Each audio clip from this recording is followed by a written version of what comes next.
అసంతృప్తుల్ని బుజ్జగించే పనిలో పడింది టీడీపీ. ఢిల్లీ నుంచి పార్టీ సీనియర్లకు చంద్రబాబు ఫోన్ చేశారు.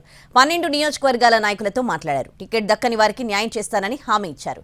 పొత్తులో భాగంగా ఎవరికి సీట్ వచ్చినా విభేదాలు పక్కన పెట్టి కలిసి పనిచేయాలని సూచించారు.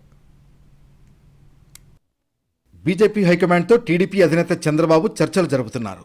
ఒకవైపు పొత్తుపై చర్చిస్తూనే మరోవైపు ఏపీలో రాజకీయ పరిణామాలు, పరిస్థితులపై చంద్రబాబు ఎప్పటికప్పుడు ఆరా తీస్తున్నారు. తాజాగా టీడీపీ సీనియర్ నేతలు, టికెట్ ఆశావహులు, అసంతృప్తులతో చంద్రబాబు ఫోన్లో మాట్లాడారు.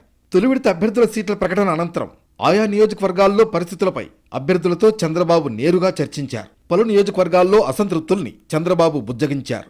విస్తృత ప్రయోజనాలను దృష్టిలో పెట్టుకుని తీసుకున్న నిర్ణయాలను అర్థం చేసుకుని కలిసి పనిచేయాలని సూచించారు. 12 నియోజకవర్గాలకు చెందిన నేతలతో చంద్రబాబు స్వయంగా మాట్లాడి ఎన్నికలకు సిద్ధం కావాలని పిలుపునిచ్చారు.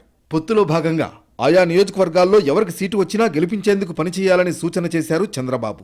సీటు దక్కని ప్రతి ఒక్కరికి పార్టీ న్యాయం చేస్తుందని ఆయన హామీ ఇచ్చారు.